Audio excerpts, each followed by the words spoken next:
Hi, I'm Kylie Roberts. And I'm Mel Wunwell, and we are Shift Unlimited. In this podcast series, we will be doing a deeper dive into many facets of living and leading in this modern world, from founder to scale up, right through to leaders of global established organizations. We will explore how we can be more holistic and authentic as we connect more deeply with ourselves, our relationships with others, and the wider world. Let's begin. Hello, everyone, and welcome to this episode of the Shift Unlimited podcast, focused on the psychological concept and application of unconscious bias. This may or may not be a term that you've heard before, and if you've heard it, it may or may not be something you've already taken the time to fully understand. Either way, it's worth a discussion here today, because the more evolved and progressive we become, the greater the depth of attention on the eye lens. And sure enough, when we dig a little deeper on self, we will find the patterns, beliefs, and behaviours that we unconsciously adopt that might be inadvertently holding us, others, and our organisations back from reaching their potential. In some ways, unconscious bias can be harmless with no long-lasting impact, but it can also be enormously damaging, especially unconscious bias in the workplace, as it can result in decisions being made without considering the broader view, the bigger picture, and the requirements of a role and the true facts of the situation.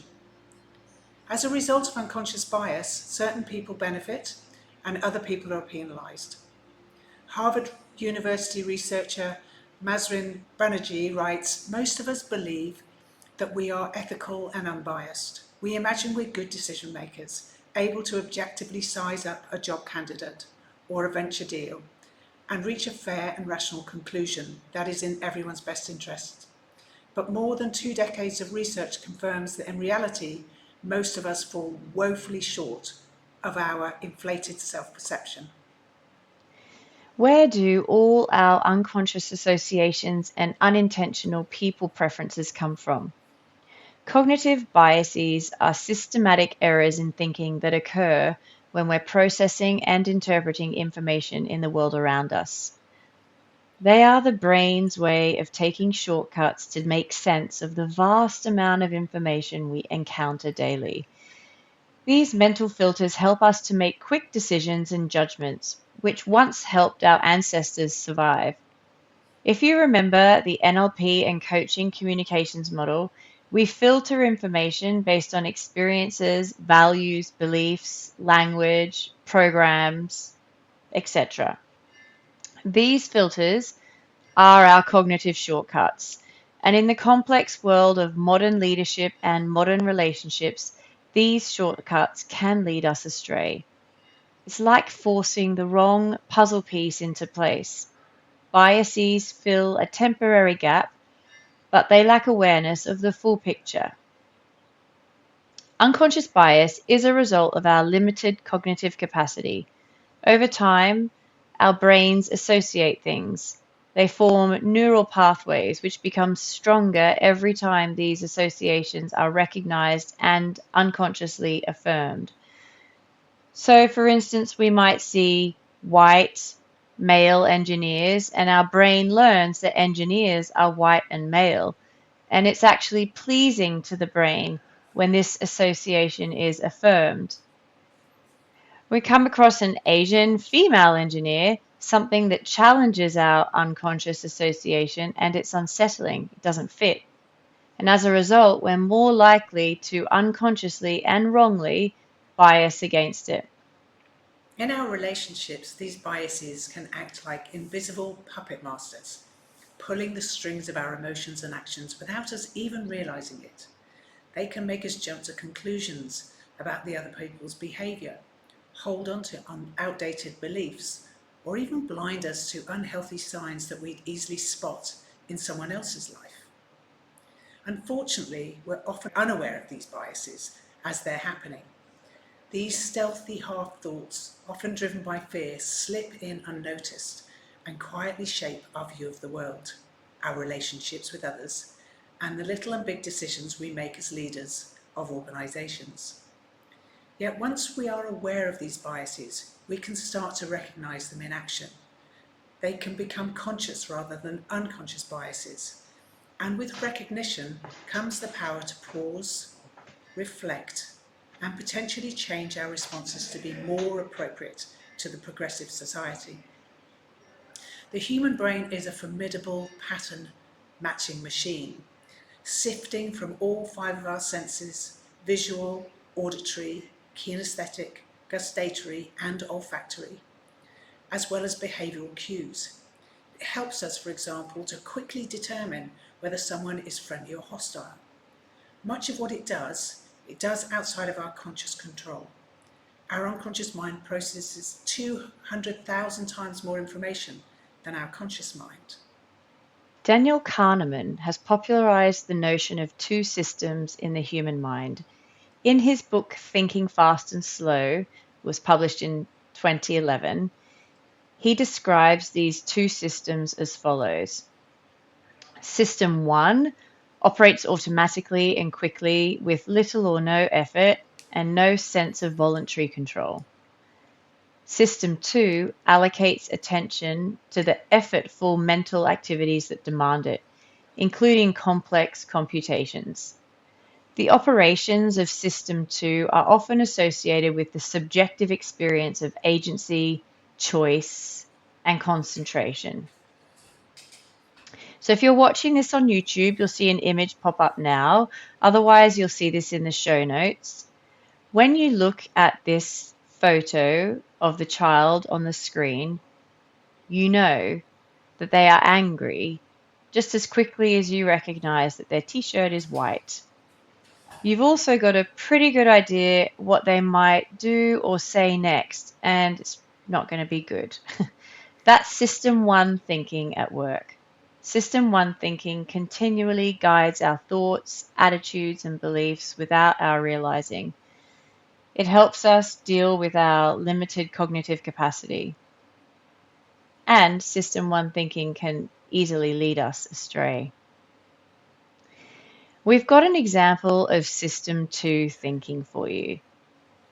A bat and a ball cost £1 and 10p. The bat costs £1 more than the ball. How much does the ball cost? So when you look at this problem, you don't instantly know the answer, even if you fairly quickly have a rough idea of what it might be. You likely know you're going to have to make an effort to work it out. Either that, or you'll consciously decide to ignore it. This is System 2 thinking. Although £1 and 10p equals £1.10, if you take £1 and take off 10 pence, you'll get 90 pence. But the problem requires that the bat costs £1 more than the ball, not 90 pence. So the ball must cost 5 pence and the bat must cost £1 and 5 pence, since £1 and 5 plus 5 equals £1.10. In light of all this, and because of the way it works, our brain takes shortcuts. Without System 2 thinking to keep them in check, they will lead us astray. But as we've seen, System 2 thinking takes effort and is slow off the mark. The point is, when we jump to conclusions, we can easily misread clues. On those occasions, our unconscious judgments, rather than protecting us from danger, can sometimes lead us to label, stereotype, and judge, which ultimately results in a prejudice and in discrimination. Our biases affect us and our decision-making processes in a number of different ways. They affect our perception, how we see people, and how we perceive reality. They affect our attitude, how we react towards certain people or things. They impact our behaviors, how receptive or friendly we are towards certain people, our attention, which aspects of a person we pay most attention to. It affects our listening skills, how much we actively listen to what people say. It affects our micro affirmations, how much or how little we comfort certain people in certain situations. So let's explore how these hidden influences of our unconscious mind might be secretly directing you. By understanding them, you can navigate complex waters with a bit more clarity and a lot more insight. We invite you to approach this next part of our episode with an open mind and be genuinely curious about how these biases may be showing up in your world.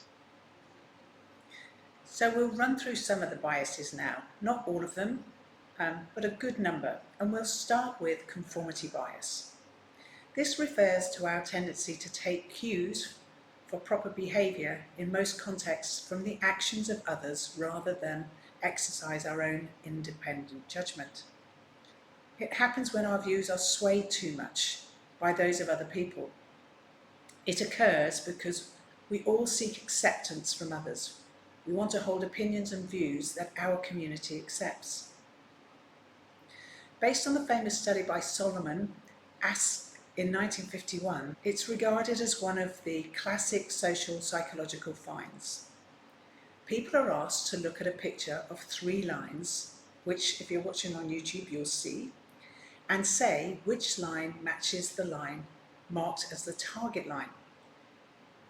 So you can see the experiment if you're watching it, or in the show notes. So there's a target line in one of the rectangles, and there's 3 other lines that are different in length, A, B and C, in the other rectangle. At the start, all participants gave the correct answer. Then after a few rounds of planting some indecision, Ash measured the number of times each participant conformed to the majority view. On average, about 1/3, so 32%, of the participants who were placed in this situation went along and conformed with the clearly incorrect majority on these trials. Over the 12 critical trials, about 75% of participants conformed at least once, and 25% of the participants actually never conformed. Can you think of a time when you did something just because everyone else was doing it, and even when it didn't feel quite right for you? What were your thoughts and feelings that you were experiencing in those moments? When and where do you experience this happening to you as you go about your work or general life? And how do you know? Do you get like a gut feel that it's wrong? So just experience a bit more about how conformity bias may be showing up for you and in what contexts. One of the other biases is the halo and the horns effect. So, this is shorthand for positive or negative impressions we have of people. If someone does one great thing, we can let that influence our view of them as a whole person, and we can become in awe of them, like a halo over their head. If they do one bad thing, the opposite of halo can take place, which is the horns. The halo around the head, a person cannot put a foot wrong. The horns, however, they can't do anything right. The affinity bias is favoring people who share the same social background, who look and sound like one of us. If someone has an affinity with us, for instance, they might have come from the same university, lived in the same hometown, remind us of someone that we already like. If someone has an affinity with us, we tend to demonstrate more favorable behavior towards them. We ignore the faults of the people we like, and we tend to notice the faults of the people we don't. Consider the people that you spend time with. Consider the people in your team. Are they mostly the same ethnicity as you, same age, gender orientation? What background do they have? And if you think about the halo and the horns, who is in your good books right now and why? Who is in your bad books and why? And when you reflect on these questions, what has caused you to think and behave in this way? What is the balance of what people bring into your team or your social network, the balance of what they've done well versus what they've done badly to give them the reputation that they have in your eyes? Then there's confirmation bias. Noticing or looking only for the evidence which conforms with our ideas, our beliefs, good or bad, and ultimately reinforces our original viewpoints. That's conformity bias or confirmation bias. And then there's social comparison bias, having feelings of dislike and competitive with someone or groups of people that are seen as physically or mentally better than us. Have you experienced this? What do you notice about how this plays out as you engage with people from social backgrounds? How do you make people feel at ease or not if they feel like a fish out of water? The beauty bias is when the attractiveness of a person means you treat them more favorably than the average person. In research for Malcolm Gladwell's book Blink, he found that 30% of CEOs of Fortune 500 companies are 6'2" or taller, compared to 3.9% of the regular population. So there's often a bias of whether a person looks right for a role, whatever that role may be: parent, CEO, teacher, social worker, homeless. When you look at your team and the opportunities for development and career progression, for challenging, interesting work, what do you notice about your decisions and how you distribute those opportunities? When you're recruiting new team members or promoting existing ones, how, if at all, does this beauty bias come to play? And where else in your life do you notice the beauty bias? Then there's stereotyping. Here we adopt generalized views that members of a group will have certain characteristics despite not having information about a specific individual. It's also a fear of being viewed through the lens of a negative stereotype and of doing something that would confirm it. So, when might you feel stereotype? Typically, which people or groups do this with you? And how do you feel when this happens? How do you tend to behave or respond in these kind of situations where you've been stereotyped? And now reflect on, when might you do this?